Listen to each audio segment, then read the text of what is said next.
I think that we should really call them congressmen, senators, presidents, mayors, governors, all of them.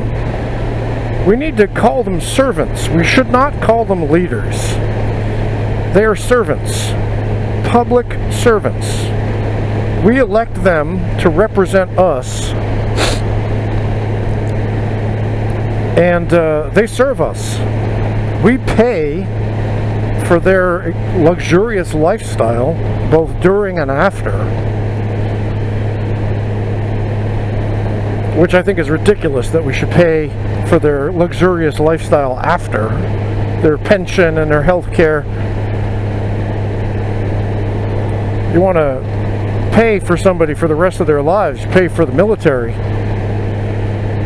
You know, federal government, if you've put your life on the line, they should be paying you instead of the senators.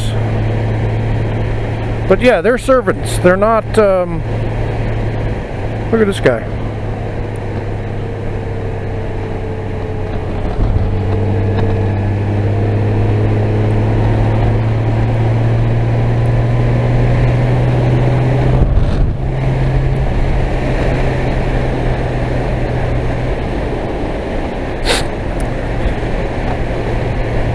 Another one. Ay, ay, ay, these people.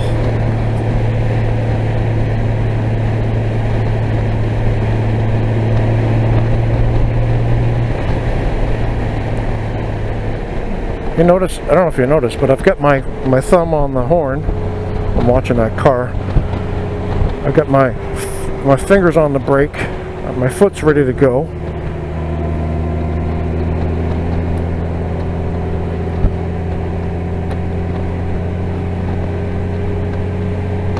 I'm watching my mirrors, I'm watching this car, I'm watching this truck.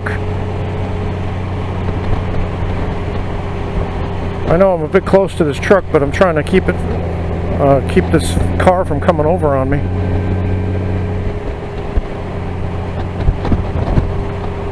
Nobody behind me, so I can slam on brake if I need to. Yeah. Anyway. Nobody behind me, I'm good, I'm good, I'm good, I'm good. Leave myself a little of escape route here. Watching this car coming. He's going to be taking a left. There's not a whole lot of space for him, so let me move up a little bit. Maybe give him some more space. There you go. You're welcome.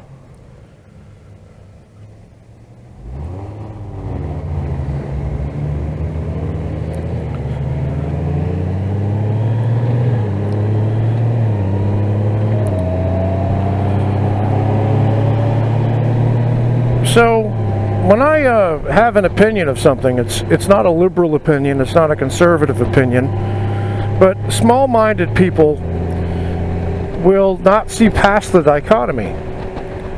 And so if I say, for example, I am very much pro-Second Amendment, then you'll have somebody judge me on that if they don't like my opinion and say, ah, he's a conservative. And then in the next sentence I'll say I'm very much in favor of non-discrimination against LGBTQ, as I think that's what they're calling it now.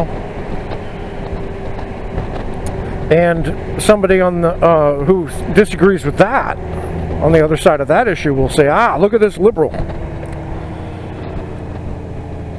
So you're painting somebody with a wide brush, which is really not accurate, and it's not thoughtful. You can disagree with a person on an issue. So I don't agree with that. And you should have, you know, rational reasons why. Not just, that's what liberals say, therefore I hate it. Or that's what conservatives say, therefore I'm against it.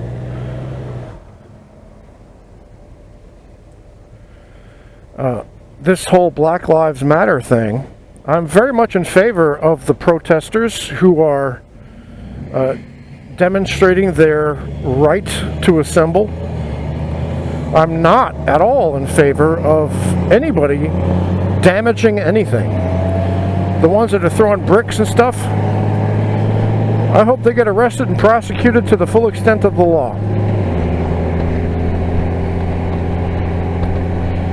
I'm also in favor of the police, who are supposed to be there to serve and protect the protesters from other people harming the protesters, but in many videos I've seen, the police are the ones hurting the protesters. People with their hands up, getting shoved, old guys getting knocked down, not just the one that everybody's seen with the bleeding ear, but another one I saw. I think the police need to be retrained. They overreact to things. One time I got pulled over for speeding, and I was in the parking lot at my school, and my colleague, this little guy, little white guy, harmless, holding a notebook and a cup of coffee, he took one step in my direction with an inquisitive look on his face, and the cop went for his gun. That's stupid. You know, you're on a college campus at 8 o'clock in the morning. You see people, you know, walking into the office. This guy's clearly an office guy. He's got on a tweed jacket, for Christ's sakes. And you're going to pull your gun on him because he took one step toward you with an inquisitive look on his face? Like, what's going on there, Mike? That's just stupid. All right, here I am at my practice range. And what I'm going to do is... I'm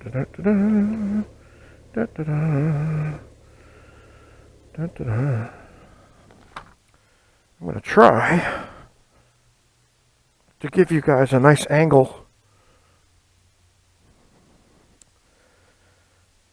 Got my GoPro case.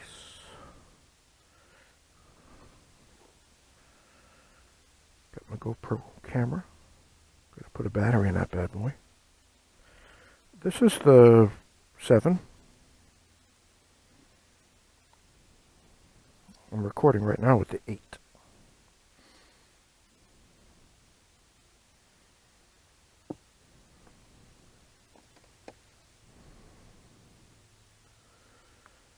And now, you know what?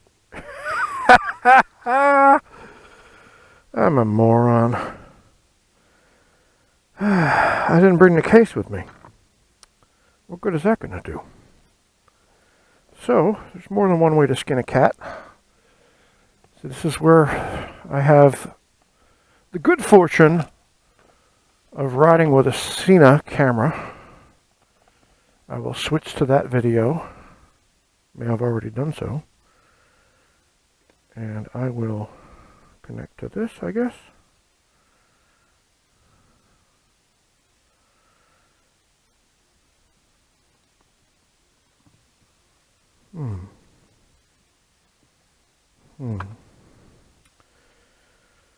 Alright, here we go. I like the integrated mounting of the camera for the GoPro 8.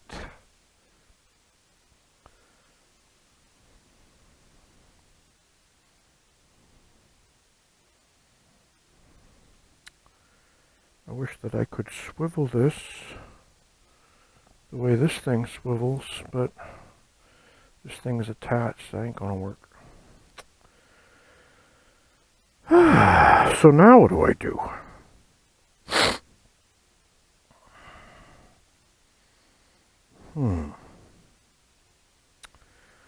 Can't put it like that because that's not going to work. Can I put it like that? No. Maybe that. I could do that. 'Cause I'm trying to get an angle, right? I don't know how this thing works.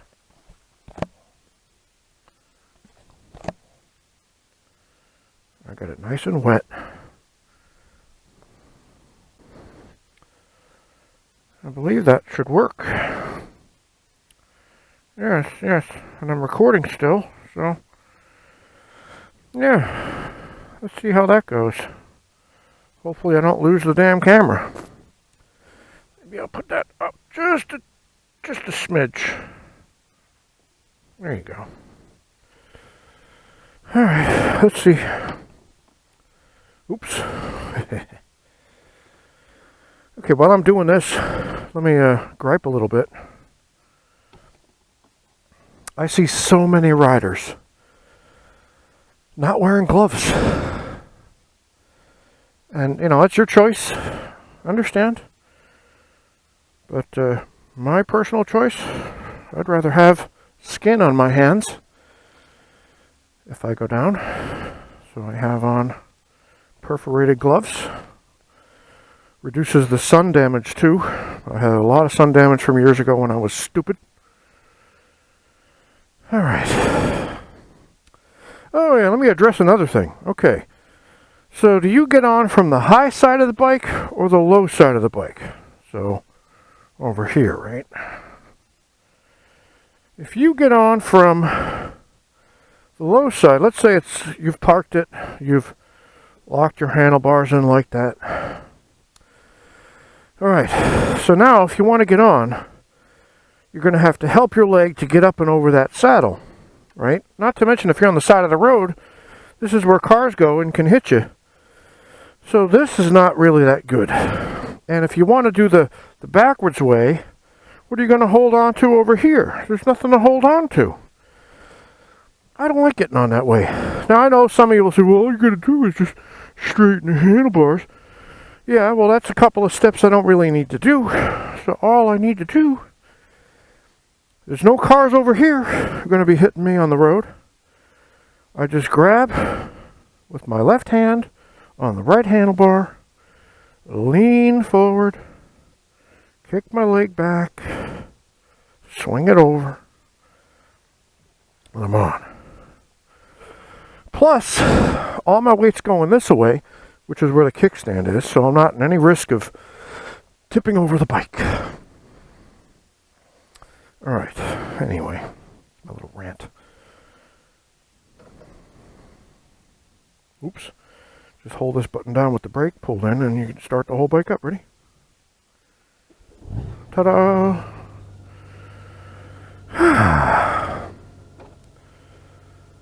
Let's go down to that one.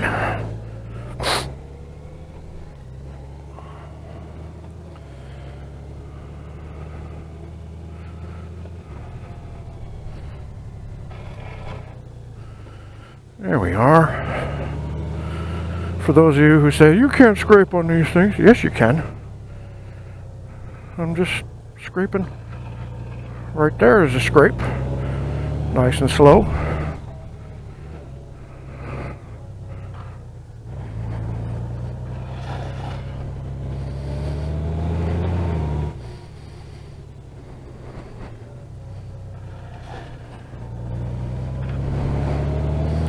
Scraping the wrong side for the camera, unfortunately. So let me try doing it the other way. Alright, here we go.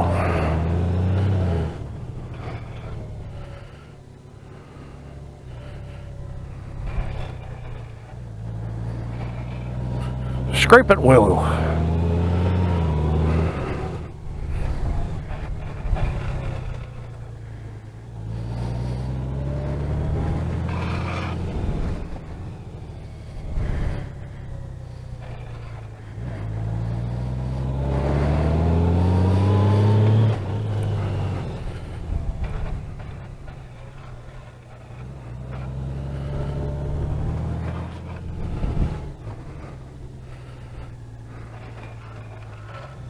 Oop, came a little wide on that one. Focusing too much on scraping and not on turning.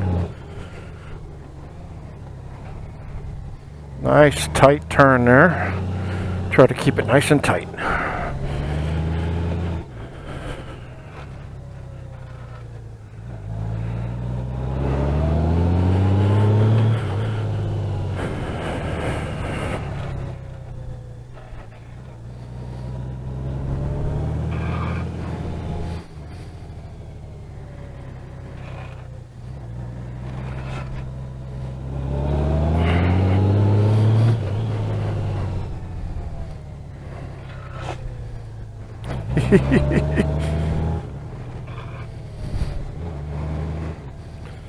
Okay, last one for this. Now we do this thingy here. Here we go. Now let's see if we can make a nice tight little circle, shall we? I'm not as good on the right as I am on the left. Oh God, let that go wide. Try the left side.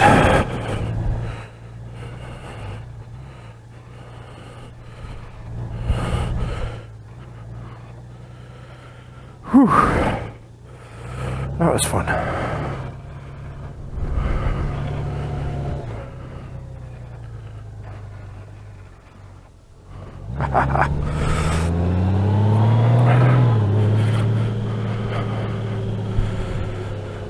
All right. A little bit of practice there. Not too serious.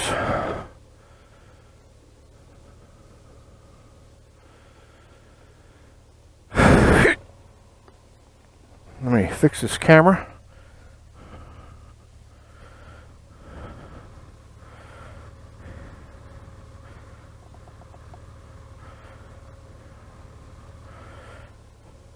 Hopefully that'll look all right. I'm hoping. As I go home with 126 miles till empty. Didn't I start out at 125? Weird. Okay.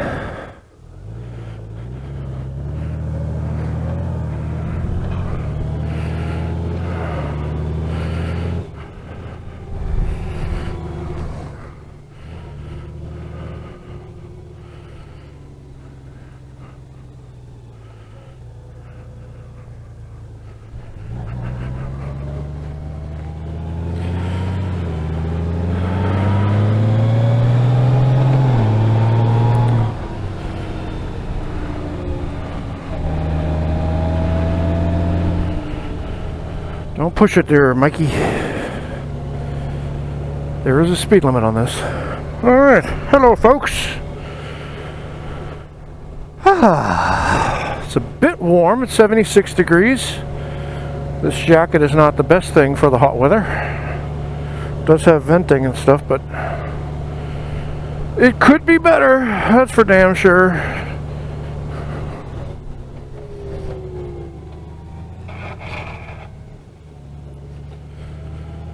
Scrape at will.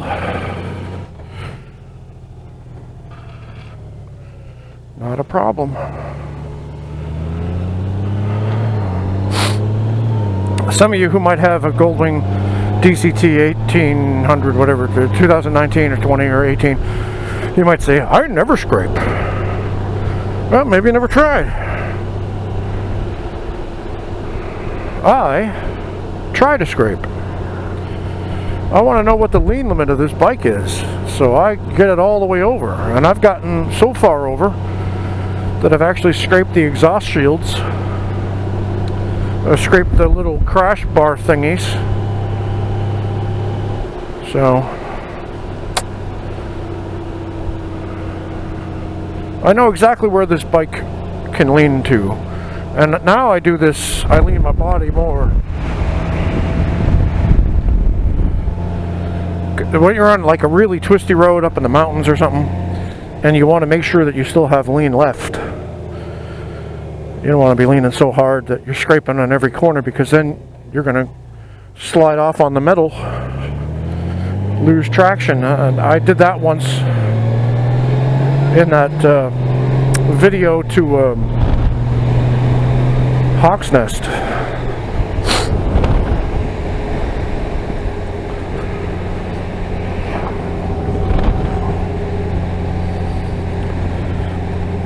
I went sliding over on the peg, and I'm like, woohoo, woohoo. So that's when I realized I have to lean smarter, not more aggressively, but smarter. So like here, right? I lean my body, more than the bike, and then the bike still has plenty of lean left.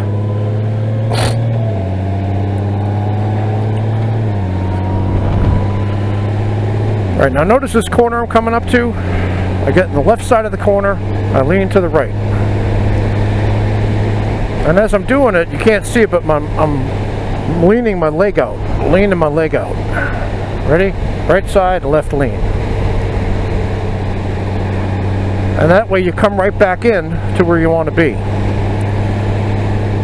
So you always start outside the corner, and then you lean into the corner. You can use your body to help you. You also, of course, use your handlebars. Push left, go left. Push right, go right. So all these things work in conjunction to permit you to lean effectively in a corner. And I think that's the joy of riding. When you can effectively hit a corner and maintain a good line through it, and you feel like you've gone through that most efficiently and hopefully safely. It's a good feeling.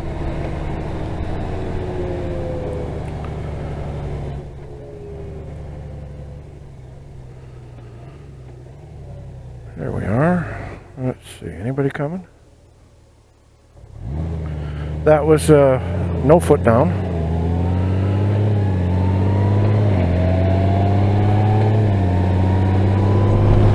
Still got my camera.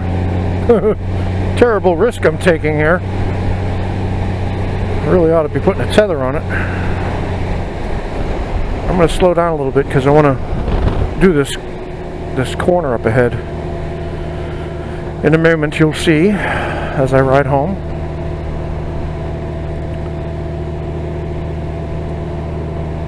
Technically I'm at work.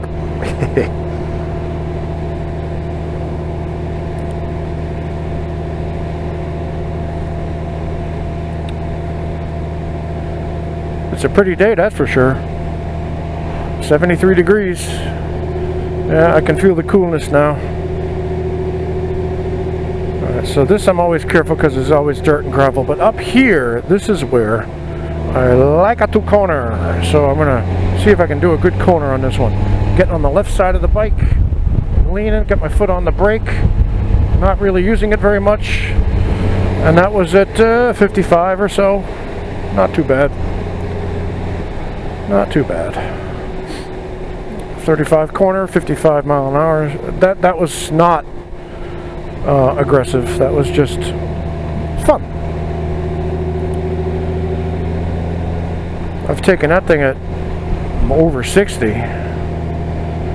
But you got to be careful because, you know, cars could come out, people could start walking across the street to go to their mailbox, kids, deer, squirrels, possums, unexpected gravel in the road. This is not a track.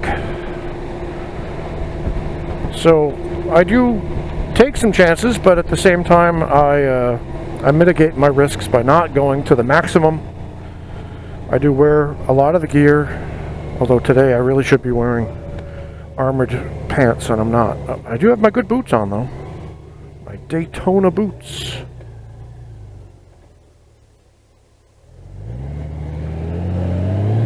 Ta-da!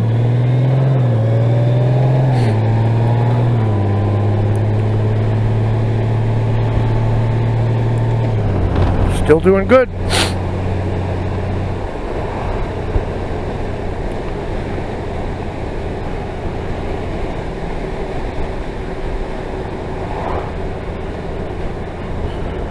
Alright, I'll finish up today's video with some of my feelings on the DCT again. As you see, I have no clutch whatsoever. I just push drive and I go. Now if I want to, I can gear down with this paddle. I can gear up with the paddle. Nobody behind me at all. So I can gear down and gear up whenever I want to, just by pushing the paddle.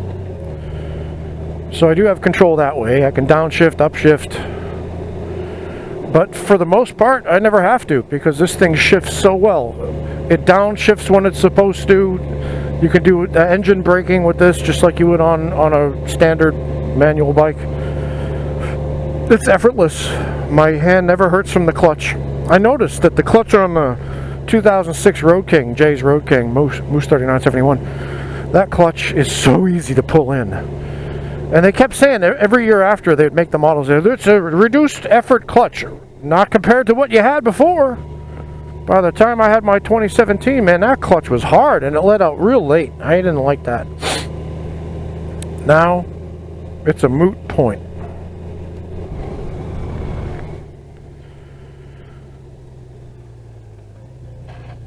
Scraping going into my driveway.